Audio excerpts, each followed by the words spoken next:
どうもこんにちは、シンクラ工房です。今回はこちら MGSD ガンダムバルバトス。このキットはフレームだけでもものすごくかっこいいので、今回フレームに力を入れて塗装していきたいと思います。ぜひ最後までご覧ください。では早速作っていきたいと思います。まずはランナーから部品を切り離していきます。その際に少しゲート部分を残して切っていきます。そうすることによって部品の発火やえぐれなどの破損を防ぐことができます。次にこの少し残ったゲートをさらにニッパーで切っていきます。その際部品に水平に刃を当てて切っていくといいと思います。斜めに当ててしまうと発火の原因になりかねないので注意していきましょう。僕の場合は塗装してしまうので多少発火しても問題はないんですが、そしてさらにヤスリをかけて削っていきます。僕が今使用しているのは100均で購入した約1000番程度のスティックヤスリになっています。HG ぐらいの大きさでしたらこれ1本で全てのゲート処理が済んでしまいます。そんなヤスリが100円で8本も入ってるなんてかなりお買い得ですね。ゲート処理が終わったら今度は一度仮組みしていきます。さてどんな感じになるでしょうか。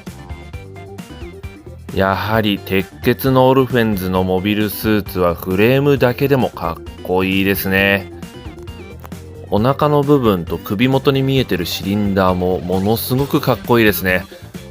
そして関節もいろんなところ動いてね、ポージングとかも決めやすいのと、重いメイスを持ってもバランス取りも結構容易にできますね。最先端のガンプラは本当にすごいですね。それではちょっとポージング取っていこうかな。メイスを振り下ろしてる感じのポーズ取りたかったんですけどね、僕のポージングのセンスがものすごく皆無なせいで躍動感が全くない。でもこちらのフレームの設計がねすごくかっこいいから、これでもかっこよく見えてしまうのが不思議なところですね。それでは次に塗装をするために一旦バラしていきます。一度組んだものをバラすのって破損する恐れがあるのでものすごい怖いんで慎重にやっていきます。はい、無事にバラし終わりました。そして塗装に入る前に一度下準備をしていきたいと思います。稼働する部分ですね、関節とかそういう部分なんですけど、塗料が入ってしまうと動きが悪くなってしまって、それも破損の原因になるのでマスキングをして塗料が入らないようにしていきます。で、やり方なんですけどね、ナイフを使用してマスキングテープをある程度の大きさに切っていきます。今回ね、もうほとんど目分量で合わせて切っていきます。はい、こんな感じで。そして使い終わったナイフはしっかりキャップをしておきましょう。落としたりして床に刺さるとシャレになんないんでね。そして切り取ったマスキングテープを修道部分に巻きつけていきます。シール系ってね、あんまり粘着面に指で触ると剥がれやすくなっちゃうんですけど、マスキングテープなんでいいでしょう。今回は全ての修道部にこのようにマスキングテープを取り付けて塗装していきます。それでは塗装に入っていきます。フレーム部品はね、なんと言ってもこのスターブライトアイアンがとても似合いますね。一度見たらもうやめられないぐらいかっこいいダークシルバーになっています。人それぞれ好みはあるかとは思いますが、僕はこれがすごく好きです。このキットのフレームはもともとグロスが入っているキラキラした感じのグレーなんですけど、やはりね塗装するとかっこよくなってきますね。もうギラギラ感が増してきました。それでは塗装前と比べていきたいと思います。はい、こんな感じで黒さが増してる上にシルバー感のあるテカテカ感、ものすごくかっこいいです。そしてこちらメイスの部分もスターブライトアイアンで塗装していきます。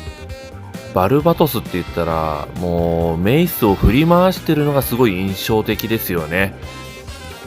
主人公機のメイン武器なのですごくかっこよく仕上げていきたいと思います。塗装前と比べると金属感がものすごく出た感じしますね。めちゃくちゃかっこいい。はい、続いてこちらのシルバーの部品をスターブライトシルバーで塗装していきます。もともとすごく綺麗でギラギラしたシルバーでかっこいいんですけど、ゲート処理の跡がねすごい目立っちゃってるんで、一応塗装していきます。シルバーにシルバー塗っててもねわかんないですね。これね動画だから分かりにくいんじゃなくてね、塗装乗ってるか僕自身も分かんないぐらいでしたね。一度下地黒にしてから塗った方が良かったんじゃないかなと後で後悔していました。はい、どうでしょうかと言われても困るレベルですね。続いてフレームについてたシリンダーのアウター部分をスターブライトゴールドで塗装していきます。これは絶対かっこよくなりますよね。シルバーのギラついたインナーチューブにゴールドのアウターチューブ、間違いない組み合わせだと思います。はい、いかがでしょうか。いい感じにギラついてます。組み付けが楽しみでしょうがないです。それでは次に筆で塗装していきます。まずはエナメル塗料のレッドを使用してフレームの至るところにある動力パイプを塗っていきます。エナメル塗料のいいところはね、はみ出したり失敗してもエナメル溶剤を使えば簡単に落とすことができるんですけど、塗ってる部分がねかなり細かいので、こういう場合修正がものすごいめんどくさいので、はみ出さないように慎重に塗っていきます。慎重になりすぎてね、カメラアングル気にしなくなっちゃってますね。見えなくなっちゃってですいません。はい、ようやく映っていなかったことに気づきました。持ち替えて反対側塗っていくんですけど、40歳前にして老眼進んできた僕にはかなり厳しいですね。相当目が疲れます。僕自身ね視力弱いし乱視があるんで普段メガネなんですけど、最近細かい作業するときねメガネない方が見やすいことに気づいてしまいました。こういう作業するときはやはりライト付きのルーペ欲しいなと思います。ちょっとね高そうなイメージがあって手出ないんで、もしおすすめの商品あったらコメント欄で教えてください。それではこんな感じで仕上がりました。かっこいい。はい、続いてこちらのチタンゴールドを使用してまた筆塗りしていきます。これから塗る部分はね鉄血のオルフェンズ系のガンダムフレームに搭載されているというエイハブリアクターというエンジン的な部分なんですかね。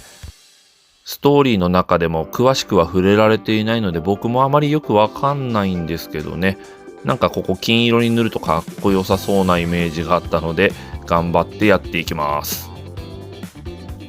あとはねフレームなんでね黒いだけじゃつまんないんでクロームシルバーも使用していきたいと思います。このシルバーもねすごくいい色でかっこよく仕上がります。おすすめの塗料です。ただしね僕の技量不足のせいもあるんですけど、結構ムラが出やすいので塗る際は慎重にやっていきましょう。希釈してないのもなんか問題ありそうですけど。はい、半分ですけどなかなかいい感じに塗れました。それでは筆塗りした部品一部紹介していきます。これが背中の部分ですね。でこちらが先ほど塗っていたエイハブリアクターがついている部分です。めちゃめちゃ頑張りました。それとこれが今回のお気に入り部品です。メカメカしい感じでめちゃめちゃかっこよく仕上がりました。いかがでしょうか。それではかっこよく塗れたんですけど、エナメル塗料って剥がれやすいので一度トップコートしていきたいと思います。今回使用しているのはいつも使用しているガイアノーツさんの EX クリアなんですけど、たまにコメント欄にエナメル塗料の上にラッカー塗料を塗ると剥がれてしまいませんかっていう質問来るんですが、そんなことはありません。おそらく一度でものすごい厚塗りをしてしまった場合は剥がれてしまう恐れ出てくるんじゃないかなとは思うんですけど、薄く何層か重ねると全く剥がれないで綺麗にコートすることができます。それではフレーム完成です。いかがでしょうか。すごいかっこいいですね。これ装甲つけなくてももうこのままでいいんじゃないかなって思うぐらいかっこよくなりました。特に背中の部分ね、チラ見えしているシリンダーと動力パイプがすごくかっこいいです。それでは塗装前と比べてみましょう。左が塗装前、右が塗装後です。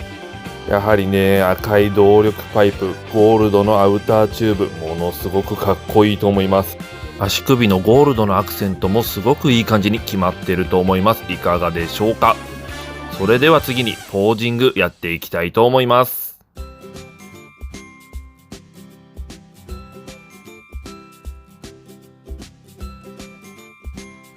お散歩中の親子。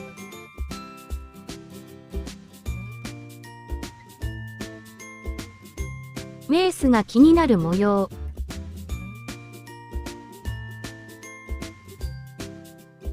これがやりたい。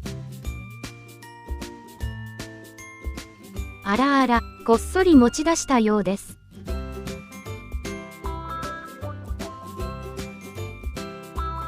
あ、重さでバランスを崩したみたい。あれ、大丈夫？よっこいしょ。このメースは危ないって言ったでしょ。あ、泣いちゃった。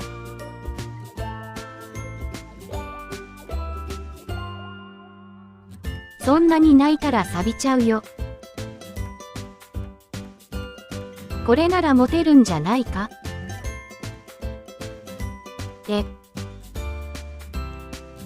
やったー、メースゲット。やー。はい、寸劇にお付き合いいただいてありがとうございます。メイスを無事ゲットしたのでポージング撮ってみました。